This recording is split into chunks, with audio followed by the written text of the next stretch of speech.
Hello, and thanks everyone for coming. I appreciate it. We are here for this is our 181st webinar since we started doing these back in March of 2020.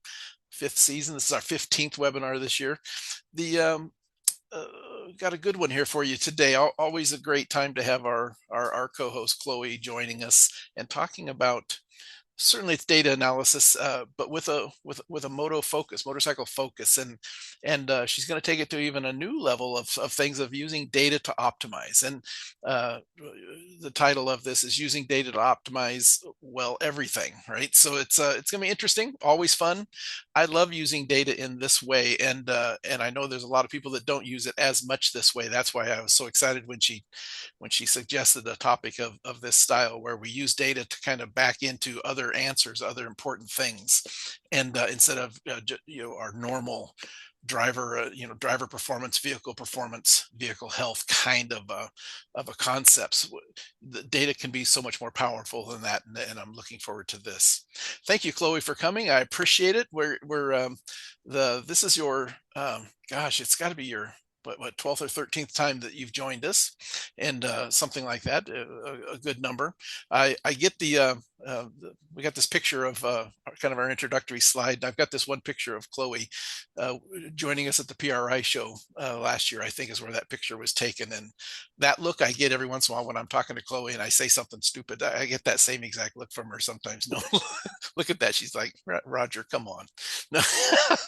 But Chloe's been working with us here today for several years, and you see all the information about her there. But really motorcycle focused, and not only from the data side, but an engineer, and a data analysis, and works with teams, and just as interesting and fun for me to listen to and watch her grow with some support roles that she does. That she'll go to the track occasionally, help everybody as she can with AIM questions and stuff. Obviously, she's busy at the track as well. But thanks, Chloe, for joining us, and looking forward to it. What have you been up to lately? Hi, Roger. Hi, everybody. Thanks for having me again. And I think just don't believe what Roger says. I think it's the number 7. That's what I have, at least in my documentation In and your when notes, right? in my notes.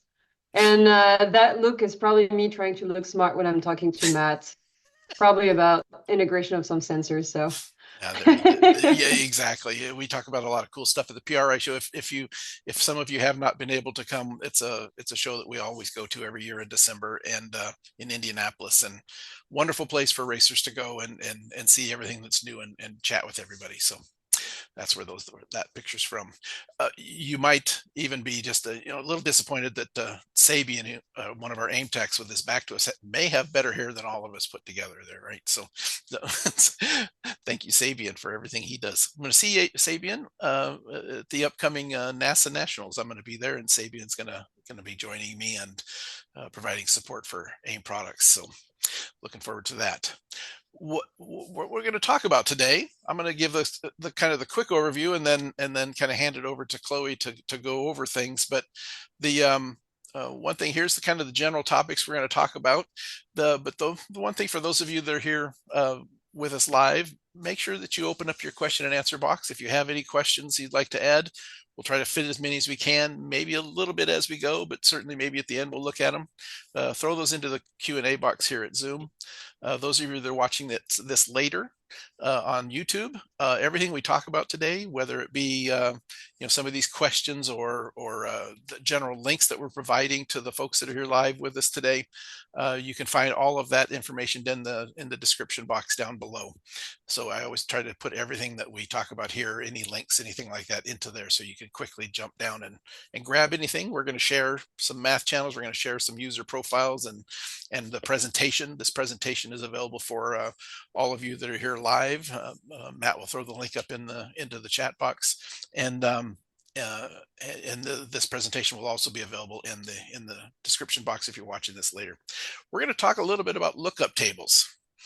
Something we occasionally have chatted about here, but we're going to do a little bit more of a practical application of those. Gearing calculations. When is the right time to change some gearing, things like that, and see the differences. shifting strategies, and corner analysis applied to motorcycles, with a little bit of a callback to our latest webinar previous to this one with Ray Phillips, where he showed a lot of that. We'll share the link to that video as that webinar as well. If you want to learn a little bit about that, you'll see that. And then so Chloe's going to fit some of that same information and show how she uses that same kind of information on the motorcycle world. So Chloe, anything you'd like to add before we jump in and I turn it over to you fully? Yeah, so I know that we've covered a lot of things in the past 7 webinars, and there's a lot of concepts that have been talked about in all of the other webinars. But I'll take some time to just show kind of what we look at in terms of data and what we look at over a weekend. So some information might be a little bit of a repeat from past webinars, but I think we're going to introduce a lot of new concepts, a lot of new features that have been added to Race Studio 3 in the past year. You mentioned PRI. It's probably one of my favorite activity of the winter. There's not much to do in the Midwest in the winter, so going to PRI and actually getting the opportunity to talk to the Italians and Emiliano in particular is a really good time to exchange on what feature we want to see. And the lookup tables is a feature that I've been looking for in a long time. So for a long time, so I'm really glad that it's been introduced, and I'll get to talk about it. And then yeah, we'll build upon what's been talked about last couple weeks ago with Ray Phillips. I think he showed a lot of very clever features, a lot of clever ways to handle the math channels. And I've essentially just integrated all of his math channels, applied it to my data sets, and added a couple more. So we'll talk about that in the next few slides. That's the way we, as folks that work with data, that's how we always do it, right? There's very little that I have created or built on my own, right? You find something and then you adjust it, and you tweak it, and you add some more to it, and everybody's world just keeps expanding. It is really good. So okay, let's move on. And what do we use the data for? Here's your checklist, right? Yeah, so depending on the level of the rider or driver that we work with, there's kind of a set list of things that we use data for. And the time that you spend in each category is going to depend, but the very first thing that we want to do is learn the track. So you can be going to a track that you already know or a track that you need to learn. You always want to recalibrate yourself for the best racing line. So first thing, we learn the track using the GPS data. And then the next thing that we want to see, once the rider has gotten the track, gotten the race line, and found the fastest way around, we want to improve his technique. So whether it's motorcycle or car, you want to look at the inputs, which are generally the throttle and the brake, steering angle for a car, lean angle for a motorcycle. Then, once they're maximizing the use of their inputs, generally their complaints, or let's call it constructive feedback, on what they're not able to do. And sometimes they're not able to do something because the shift points are a little weird, because the chassis is not set up properly for them to maximize, let's say, a corner exit. And then, we want to start moving to the next step, which is going to set up the bike so that you can go faster. Give more mechanical grip, get the strategies working. So this is where we'll talk about gearing, chassis, suspensions. And then in some racing classes, you get to have some fancy toys, which are race ECUs. And these give you access to a bunch of really cool strategies. So in my case, in MotoAmerica Super Sport Next Generation, we don't have traction control. And we don't have wheelie control, which is when the bike, pitches up. But we have a lot of other options. We have obviously the engine braking, because we have drive-by-wire throttles. We have throttle or torque. I called it mapping, but it's essentially the response, whether you're controlling the throttle application, the throttle plate, or whether you're requesting a torque output. And then we have shifting strategies, which I don't know if they're common in cars, but they're essentially the rev matching that cuts And we'll talk also about clutch setup because we in motorcycles we have slipper clutch, and sometimes it gets in the way. And then the last thing that we'll use data for, and I think I've talked about it in previous webinars, so I'll just quickly show the channel reports for that, but they're the engine health parameters. So temperatures, mostly temperatures, mileage if you track the mileage. And where you see little asterisks are where we use specific math channels. So pretty much everything. In potentiometer data or in chassis and suspension, I did not put a little asterisk because now we have the suspension page that actually does the math for you. So we'll brush over that as well. So if you go Okay. to the next slide, so starting with the rider technique, the really cool channels that Ray introduced last time were using switches. So a switch for whenever you apply the brake, a switch for whenever you apply the throttle, um, and channels that build on that. So he had a coasting channel and a distance coasting, sorry, which is really something you want to try to eliminate as a rider or a driver because it's basically wasted time.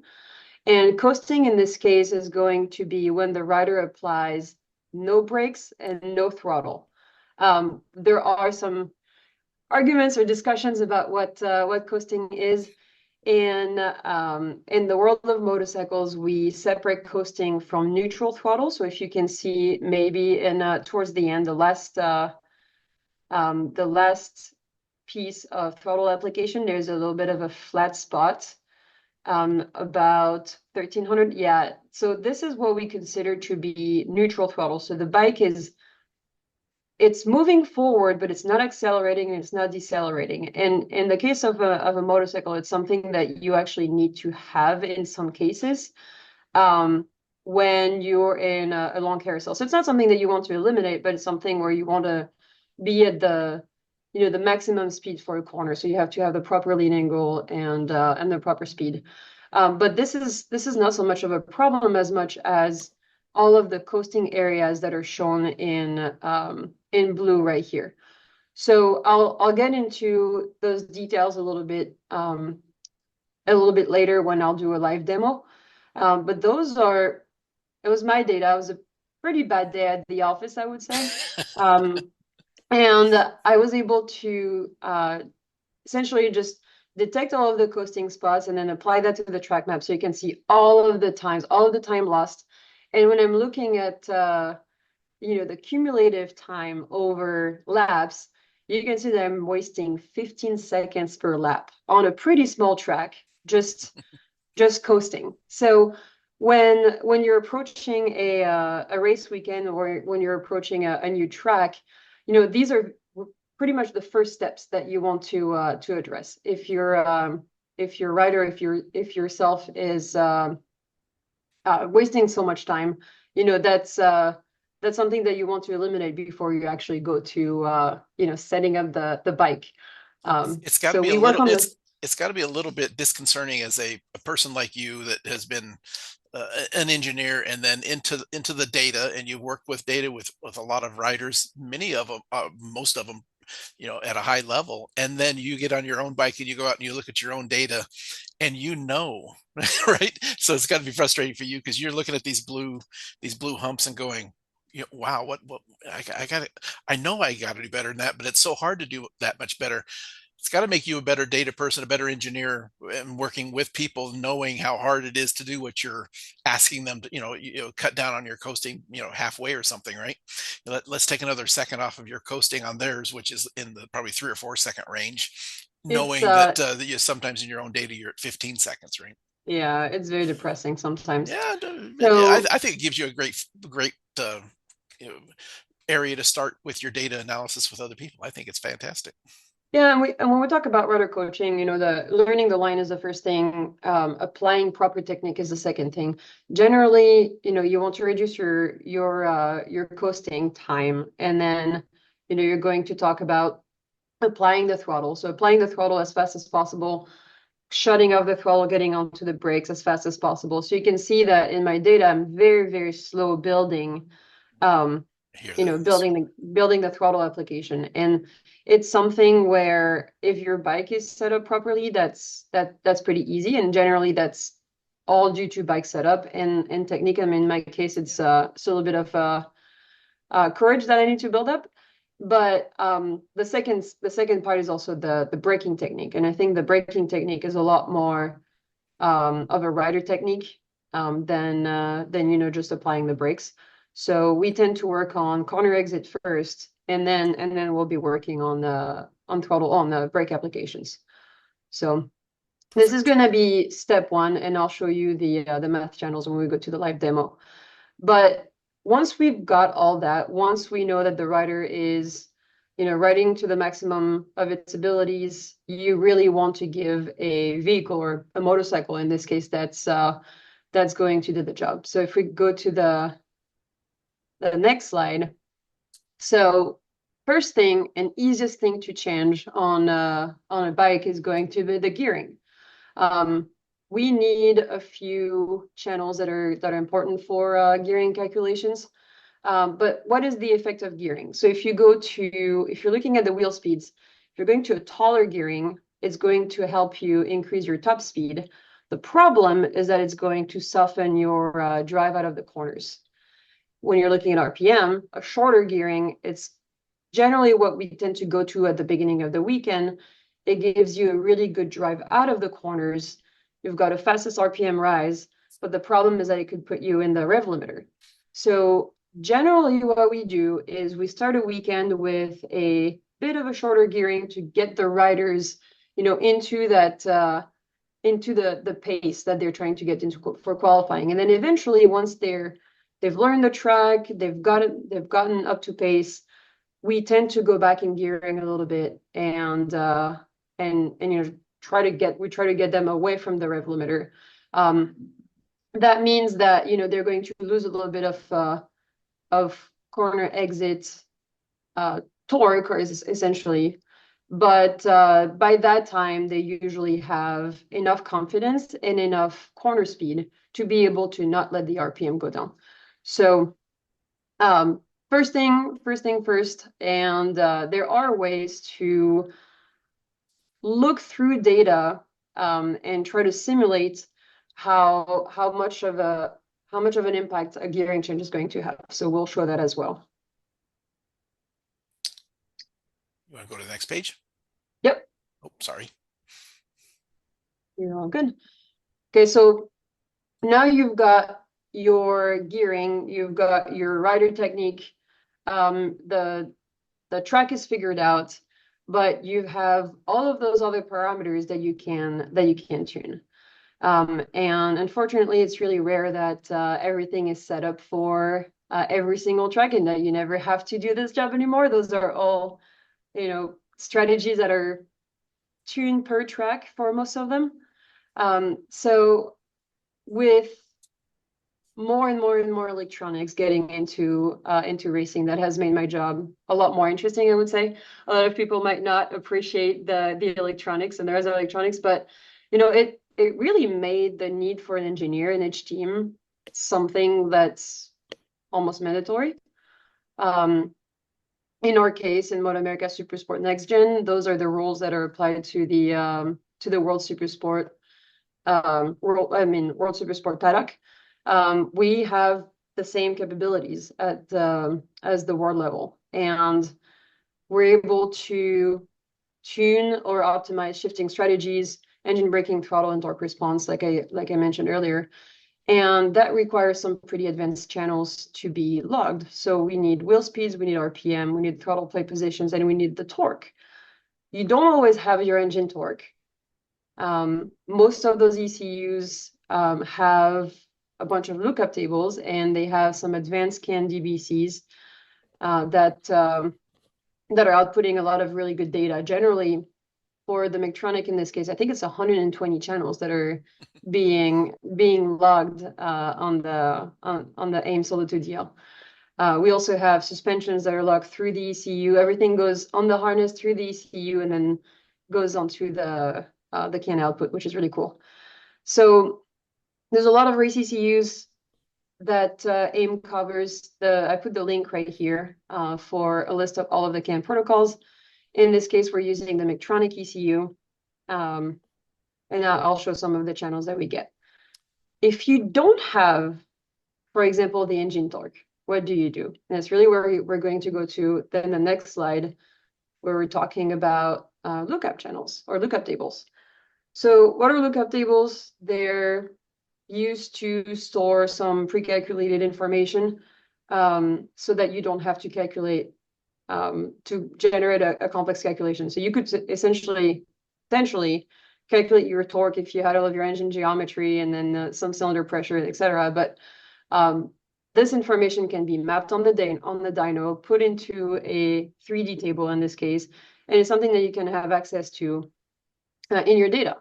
So in that case, it's something that if it's not broadcast on the CAN, you can rebuild it in your data, and you can have access to a bunch of really important information. So in this case, what do we need the torque for? I specifically use it for engine braking. So in engine braking, we can cut 1 cylinder, 2 cylinder, 4 cylinders, and we also shut the throttle plate, and we kind of modulate the throttle plate the way we want. And it's important to know how much negative torque you're generating. You definitely do not want your bike to push you in the corner. So by pushing you, meaning outputting positive torque, and it's going to not only not slow you down enough, but it's also potentially going to cause a crash. So having the idea of where I am on the torque map is something that I rely on externally. So having the ability to have this lookup table is something that has really changed the way we work. There's a lot less guesswork. So other lookup tables that you can potentially get from dyno work would be ignition timing, your fueling map, etc. So in this case, once you have that, you can start doing a lot more, we call that street tuning.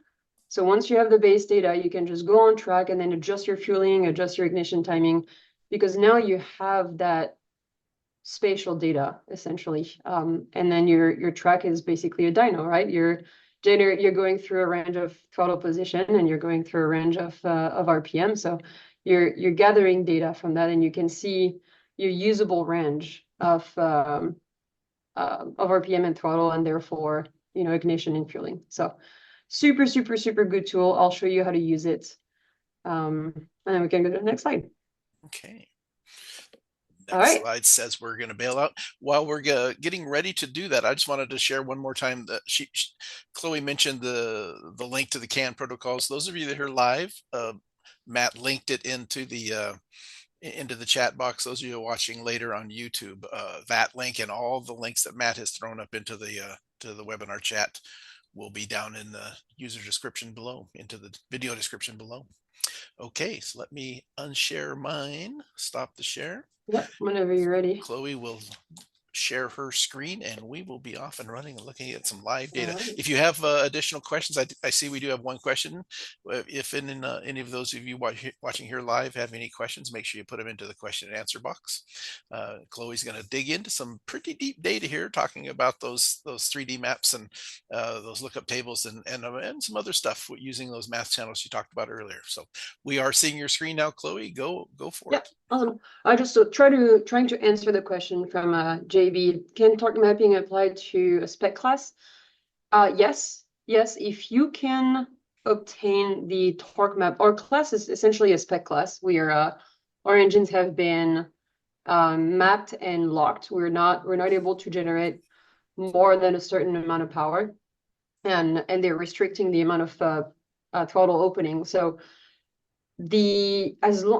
having the torque map is an information that you're using for essentially the power reduction strategies, and also the throttle response whenever you're doing fly by wire, drive by wire, like torque or throttle requests. So you're using it to shape your power output or your torque output. So yeah, even if it's a spec class, it's always really good to know. You're not going to try to output more torque than the others, but you're going to use it, optimize it. I guess that's the name of this webinar.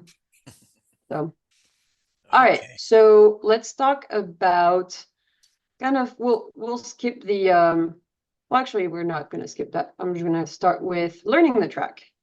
So this is an example from Joel, who's one of our writers at Team Hammer, and he's an engineer, and I definitely really like his approach. He's very methodical, and he uses Solo 2DL on top of the other data system that we're using. And he was nice enough to share his data from the last race weekend that we had in Mid Ohio. So we made our big return to Mid Ohio after I think 10 years of not going there. And so it was a new track for everybody. We had a tire test on Thursday, which really allowed our riders to learn the track. And then you can really see these are two different sessions, 2 different days. I think red is the qualifying session, and then uh, the green is the tire test. So a couple of days separate those data sets. Actually, one day. But you can really see, the throttle application, which is the first thing. I don't have brake pressure in this data set, but the first thing that you can really see is, the usage of throttle. So at first, we have a rider that's, if we're zooming into this last corner, we have a rider that's a little bit more hesitant. That takes a long time um, to build the throttle application, and then maybe rushes it, gets to full throttle, but then chops off the throttle very quickly, um, essentially robbing him of 100, Yeah. 144 to 152 miles an hour. So just just leaving a lot of pace on the table right here. One So you day of can track see time gives the rider a lot more confidence, right? Maybe the track ex- probably rubbered in, and there's a lot of things maybe, but there's a big difference there. That in the data world, that is huge. What we're looking at. exactly. And we always talk about in the engine world, we always talk about power being the area under the curve. So, the more area under the curve of throttle application you have, the better it's going to be. So you see there's a lot of elevation for those that have been to Mid-Ohio. There's a lot of elevation change in this rhythm section over here. And we can see a rider that really gained confidence in being able to reach full throttle in every single straightaways that link those corners. And then we can see it. I mean, as far as lap times, it's almost 6 seconds that have been that have been gained Huge, throughout the huge. weekend. So um, huge gains done in one day. So what has been done here, really, if you're looking at this, and again, I don't have the brake pressure, but really we've increased the throttle application and we've likely reduced the coasting. So I'm gonna go back to my data where I was showing the coasting channel. Coasting it happens in a few different spots. The first one is right here. The first one is the transition from chopping out the throttle or lifting your foot of the pedal and getting onto the brakes. So that time right here is lost time. And then the second one is, getting off the brakes and onto the throttle. That's another one. And this one is really even more important because it either means that you didn't finish your corner perfectly, so line wasn't right, or the lean angle wasn't right, or maybe the chassis in this case, but the chassis would be an excuse that I would try to kind of kind of avoid at my level. But it's really important because you're not finishing your corner, you're not getting out of on that next straightaway. So that's where a lot of passing can happen. And then the other side, Certainly when you make a channel like this, it may not give you every answer, but it certainly says here is a area for you to focus on. So it's yes, a very good tool. right.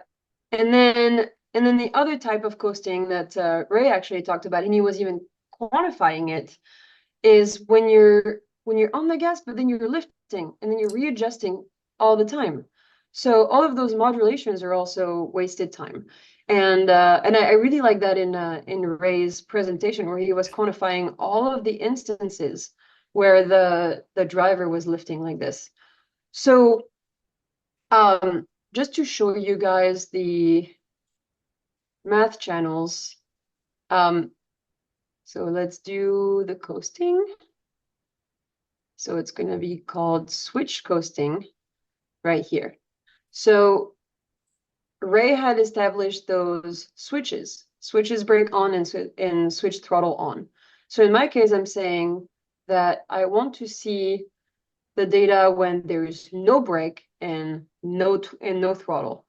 And then what's then really cool with this and the way to quantify this is using the time coasting, if I can find it. Lap cumulative time coasting. So now we have a switch coasting and we have this flag that's being raised every single time that I'm coasting. And then we have this really cool function called lap integral that's going to quantify how much time I'm coasting per lap. And that's kind of a hard truth when you're a rider and then or when you're an engineer and you're showing your rider, okay, we're not going to change the bike right now because this is how much time you're wasting by coasting. So, go work on your technique and then we'll adjust the bike after that. In my case, it's like, yep, I have this fancy ECU, but I'm not going to touch anything because I need to work on my riding. So, really cool tool, and this is in the math channels that I'm sharing from this webinar. And Matt will put the link up there, or you can find them down below in the video description of math channels that you can download and that she's using here, and the user profile that she has set up here will be available for you to download and import into your own Race Studio 3 if you wish. So time is running out very quickly, so I'm going to move to I'm going to move to the electronics. Okay, so going back to Mid-Ohio, I'm going to remove this and we're going to go to my electronics. And actually, let's do this. So we talked about gearing very quickly. So the top channel right here in pink is the wheel speed. And at the bottom, I have 2 RPMs. And you can see that the RPM looks very different. And what I did here is in purple is the RPM that I got from this run. And I was kind of wondering, what would it do if I was going to a taller gearing? So reducing the size of the rear sprocket to try to potentially keep the rider away from the RPM limit. In this case, it wasn't, but this is just going to be for the demo, and see the effect of it. And you can see that, with this calculation, the rider would lose a lot of RPM at the bottom in this corner, which could potentially affect or will affect his drive if they do not conscientiously either change gear to maintain that RPM in the corners, or just carry more corner speed. How did I do that? So the very simple way to do it, and I actually don't think that it works that well, is just multiply the RPM, the existing RPM by the change in gearing, by essentially the difference in the gearing. What I did here is a little bit more advanced because, like I was talking about, I have all of those really cool channels. So back to my math channels, I have, so let's see, new gearing RPM 2. Cool. So now I'm using my front wheel speed, and I'm calculating the resulting RPM if I change my my final gear ratio. But and here's the cat. We've talked about that a bunch of times in motorcycle racing. We have a tire profile that's round, so your wheel speed always has to be corrected for the lean angle. So in this case, it's actually a pretty complicated channel or pretty complicated math channel that uses the correction for the front tire parameter or circumference uses the gear that you're in, and this is where I'm going to introduce lookup tables, and then the change in ratio, essentially the new ratio that I wanted to use, which was a 1543 as opposed to a 1545. And then the gear ratio, like the gearbox ratio that the output gearbox ratio, sorry, that does not change. So there's a few advanced things in this. I'm going to really focus on the lookup table here. This is using a log sheet value, and I think Matt will talk about it next webinar, so I won't touch it. So if we exit this, oh, actually, going back to my lookup tables. Okay, so if you want to run a calculation using the gear ratio for the specific gear that you're in, it's not something that you can just multiply by a constant, because this constant changes every time that you enter a gear.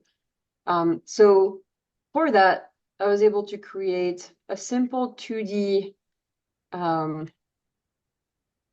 table, really, that shows my gear ratio for every gear. So you have to have a zero, in this case, maybe for the neutral phase if we want to. And then, sorry, first gear to sixth gear, I have input my ratio right here. The way we use this is by calling the lookup table in a math channel. So if I go back to my gearing, you have your, oops, right here. You've got your lookup table that is being called. Your lookup table is the gear ratio of the GSX-R750, and then the input is going to be your gear position. So the output of this is going to be the gear ratio at that specific gear, and then that's going to be one of 6 values that's going to be then used for calculating the RPM.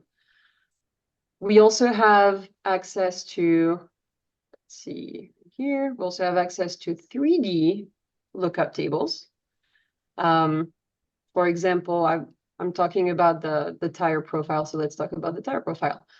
In the tire profile, you can see, it could be explained with a polynomial function, but it's usually a little bit better to have it in a lookup table. It's a little bit faster too.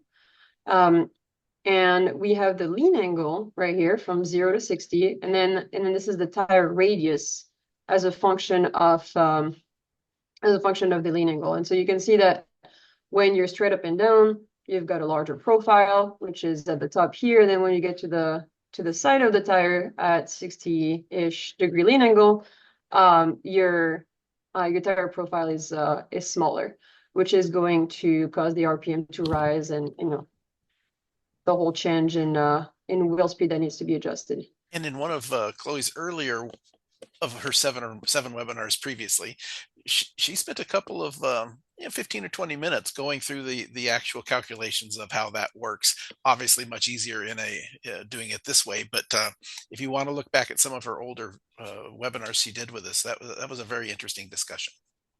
It's what I find to be the hardest thing to talk about, or to really simulate, because not only you have the lean angle that needs to be really accurate, but you also have components of force on the tire that deforms the tire. You've got heat expansion, you've got wear of the tire. So it seems to be a very interesting topic of conversation, even in Formula One, and yeah, just plus topic load, of a lot of right? simulations. Plus load in banked corners. It's going to change. Yep. It's a crazy world out there. So I guess we have, what, 5 minutes left? Yeah, maybe 5 or 10. Yeah. Aaron is asking, is there a benefit to using wheel speeds versus GPS speed? That is kind of depending on on what you're trying to do. So if you're really just trying to know the speed of a motorcycle, the GPS speed is going to be the most accurate if you have a good GPS. I find that the AIM GPSs that are 25 hertz are really, really good compared to maybe some of the 10 hertz GPSs that we use in MotoAmerica. Um, and then we have the lean angle right here from 0 to 60. And then this is the tire radius as a function of the that's going to be your most accurate value for speed, because you don't have to correct that for the tire diameter or for the lean angle.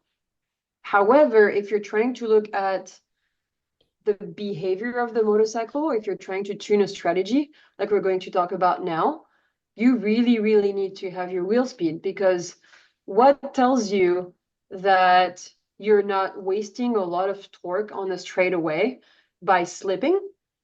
And in the case of a superbike, you would need to have a traction control intervention. Or what tells you that you're not backing it in a little bit too much in a corner, and therefore you need a little bit less engine braking. So this is why I have the wheel speeds now that are displayed. And we're gonna take a look at a couple corners. Let's see. Maybe actually look at Road America. All right, right here. I'm gonna get rid of the acceleration for now. So Road America this year, we had not made the breakthroughs that we recently made on the clutch. So just to describe kind of the data that we have here. So wheel speeds, the rear is blue and the front is pink. We have the calculated wheel slip, that is essentially just the percentage of the difference between those two. We have our torque engine that we have as a resulting calculation from the lookup table. Actually, in this case, it's directly outputted on the CAN bus. Then we have some gear shift strategy, which I'll just describe in a little bit. We have our throttle request in the bright green, and then we have our actual throttle position in the blue right here. Probably the most important parameter that we tune. And then we have a gear position, a cut level, and then a clutch slip. So here you can see that we're not using all of the throttle that we have available because of the power restrictions that are set by the FIM, which is the organization for the Motorcycle World Championship. So in this case, you have a little bit of slip as you're on the gas, and onto that straightaway. There's always, a little bit of a loss of traction. And actually, some will say that you need a little bit of slip to have maximum traction. And then you get into that corner, and if you know it, at Road America, this is turn 8. You're getting into turn 8, and then all of a sudden there's a drop in the rear wheel speed. And what that does is essentially the motorcycle is getting kind of out of alignment, not really something that you want. And it's something that we try to really address. And the first way that I've addressed that was by maybe opening the throttle a little bit more. And when I'm opening the throttle a little bit more, I'm essentially reducing the amount of slowing down of the motorcycle by reducing the negative torque. So you can see here, there's my negative torque, that's -12. And then as I'm going lower in RPM, the negative torque gets back closer to the positive. But we're really tuning this. And when I'm opening the throttle to prevent the motorcycle from backing out, I'm always trying to make sure that my torque is not going too close to the positive, because we don't want the motorcycle to push into the corner.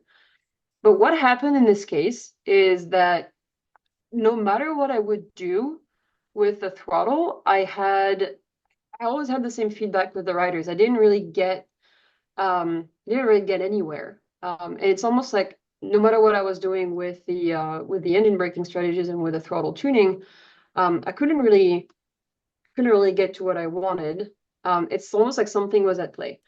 And that last channel right here is the clutch slip, which is calculated by the ECU. We can also calculate it. It's going to be in the channels that I'm giving you. And actually, AIM channels there's a slip channel that's already available. But what you can see here is I have an enormous amount of clutch slip even before I'm shifting gear. And then I have it's negative slip, right? It's we all often talk about the positive slip when you're accelerating, but here I'm talking about the negative slip. And what's happening here is that no matter what I do, the clutch is slipping so much that, I'm not really controlling the the rear wheel of the motorcycle with my throttle. I'm really losing the control over it because the clutch is slipping. So if we go back to my mid-Ohio data, we've done a lot of work over the break that we had. We had a little bit of a summer break. And all right, you can see that everything is a lot cleaner. So Yeah. now I have just the slip that I need, you know, 1% of slip in this case, every time Yeah. that I'm shifting. We worked on how much the throttle is opening, and the we also have access to essentially the duration at which my throttle is opening for blipping. We've tightened the clutch mechanically so that we can actually rely on the electronics. So now we've tightened the clutch electronically, all of those strategies are what I have available. So the yellow is a load cell, which is measuring the force that's being applied on the shifter. What you see right here are status for the different interventions. So the first step is going to be rearming. So the ECU understands that it needs to prepare for shifting. Then the second is the actual shift. So it's usually when it passes a certain threshold. Then there's a rev matching, and then there's an exit strategy. And the exit strategy is essentially just like shaking the drum, just to make sure that the gear engages. So all of that can be tuned with our ECU, and we have thresholds, we have durations for each steps, and the goal at the end is really to make sure that, and I don't have it here, I'm just going to pull it up, that our RPM is transitioning right here. So this is the RPM. We want to make sure that our RPM is transitioning well, that there's a pretty nice rise without it being too rounded.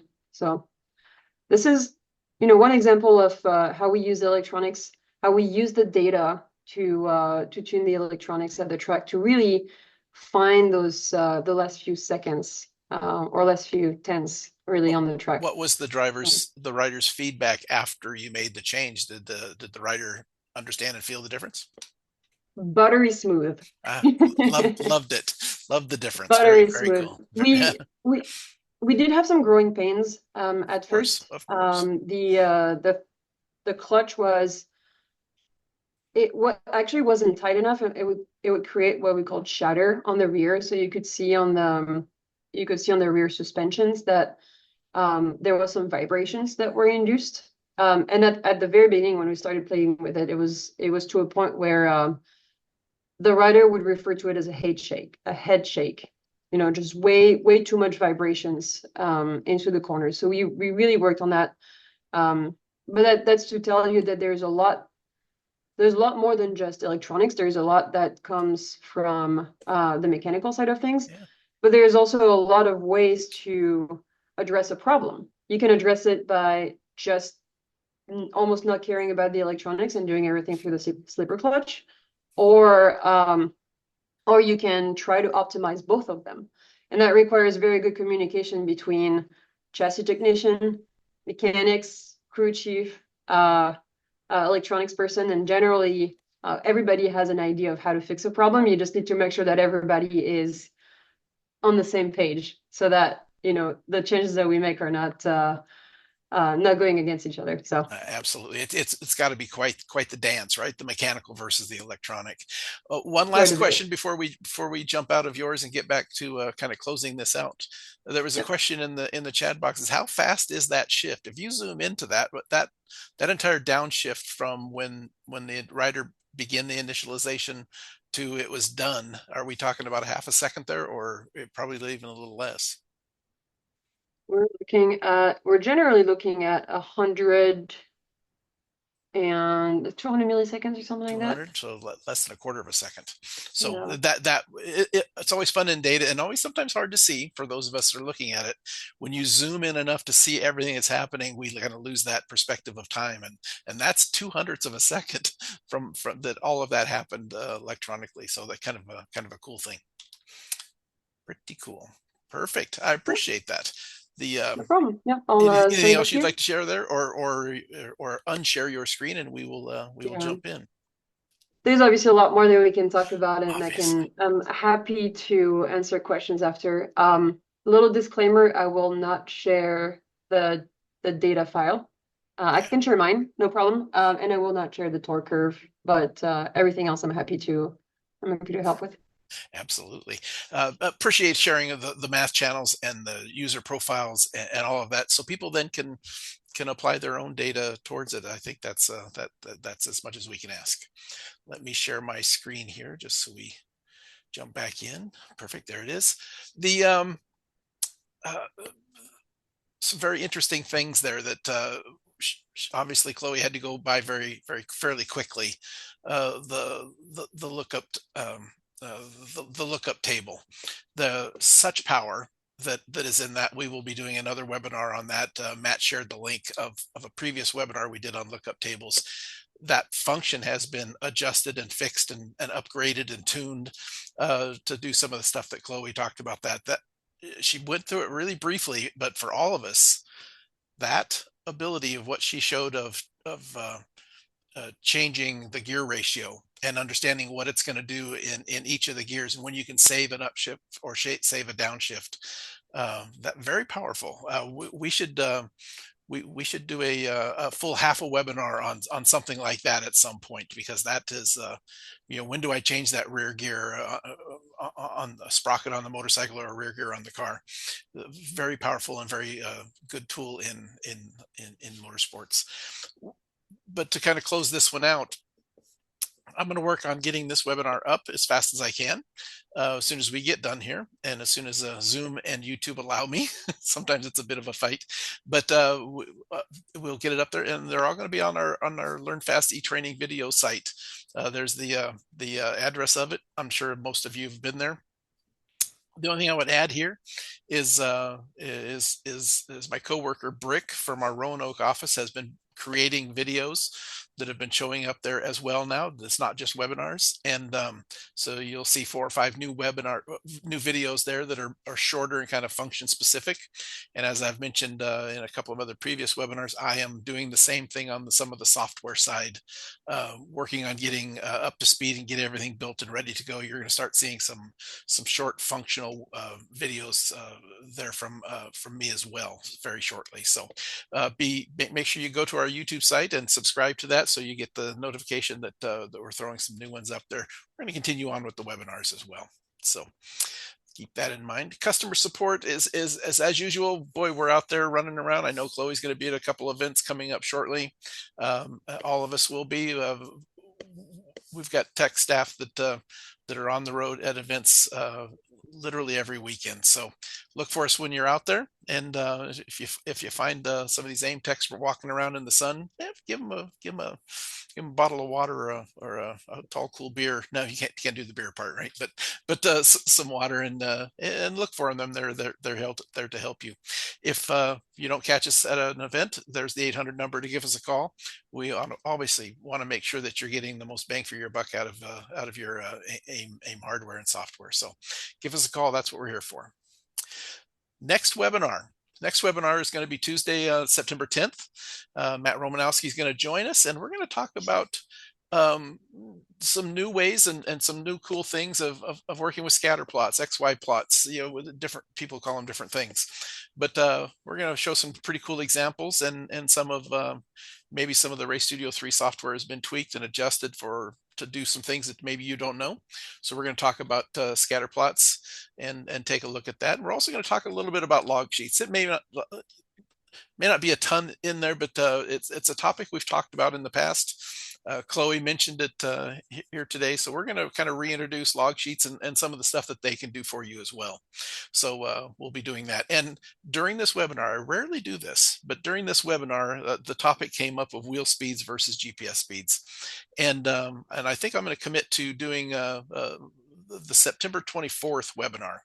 I'm going to dedicate the entire webinar to talking about when is the best time to use that GPS channel, almost certainly the GPS wheel speed side or vehicle speed side versus wheel speeds and what's available to you, and why would you use wheel speeds sometimes and why would you use GPS vehicle speeds at other times, because the question came up today, what is best? And Chloe had the perfect answer, the correct perfect answer, which is it depends, right? There is a time when the wheel speed is absolutely the best thing for you to use. And there's another time when the GPS vehicle speed is absolutely the best thing to use. I like to give 2 or 3 examples of both of those and talk about them in a webinar. So 9:24 at this time frame, the 10 a.m. side, I think we're going to have a webinar and talk about wheel speeds versus GPS speeds, and I think that will be an interesting topic. So keep that in mind as the next AIM Sports webinar that's coming up. So The answer is always it depends. always the answer is always depends from the engineering mind of Chloe right there, exactly, from all of us in the data world. Some contact information for Chloe if you have some questions for her. She's great about answering back and providing some great information and support and training for folks. So there is some contact information.